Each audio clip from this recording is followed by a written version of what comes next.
Hello, visit ProcessMaker.io, a highly scalable, highly resilient BPMN 2.0 workflow engine API that is offered as a cloud microservice. To run this MailChimp demo, I created an account, and I'm now logging into ProcessMaker.io. I have already created the ProcessMaker.io cloud instance that I will use for this demo.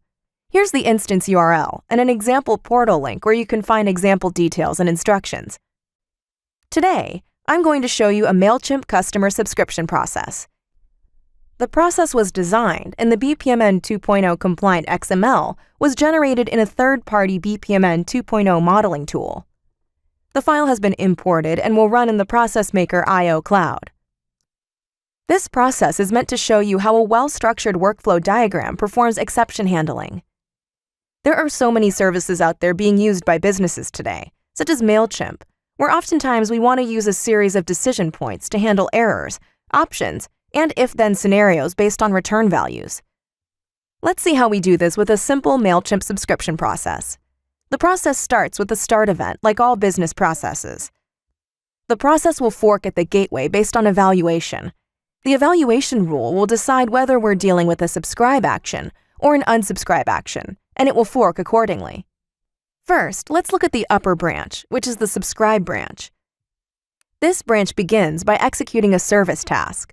The service task will call a MailChimp connector, which will actually subscribe a user to the MailChimp mailing list by calling the MailChimp API. This subscription could either be successful or unsuccessful. This is the beauty of a workflow diagram.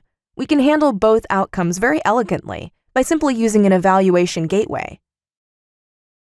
If successful, the process will proceed down a successful branch, and it will notify our Slack group that a successful subscription has occurred, and then notify the user about new subscription. If the subscription was unsuccessful for any reason, then we'll fire off a Slack notification that will notify the group of the failure, and then the process will end. Now let's look at the other branch that can be started at the beginning of the process. If initially there is an unsubscribe action requested, similar actions will be performed as in our successful branch. However, this time the MailChimp connector will unsubscribe a user and notify our Slack group that there was a user who unsubscribed. We will also email the user with a copy of the notification. If for some reason there was an error during the unsubscription, a failure notification will be posted in the Slack channel, and then the process will end. Now, I will show you how to integrate Slack. First, we visit the Slack API website. I am logged in with my Slack account, and I will start building an application. First, enter the application name, and then select a team, and now click Create App. From the application settings, select Bots,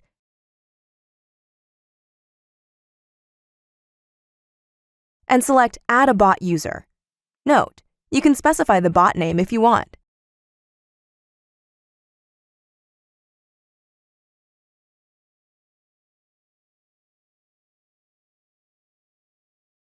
Now, install your application for your team and authorize the app.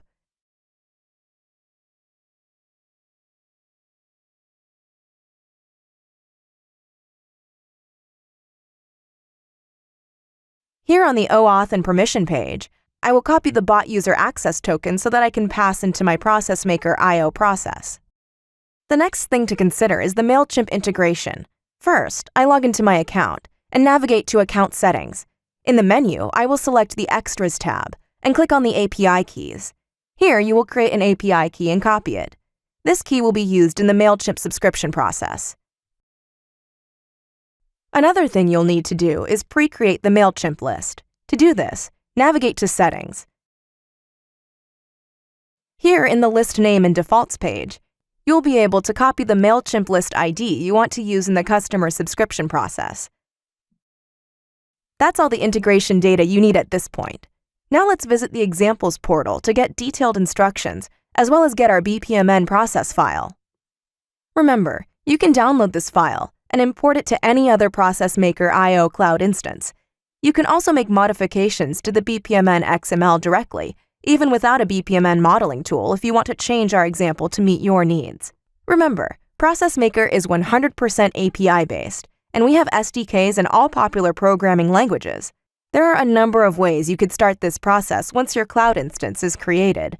The cloud instance is always on, and can be set up to start a process based on a form submission, based on listening for an external event, etc. To show you this example, I will show you a shell script, which uses a curl command to send customer information via a webhook call.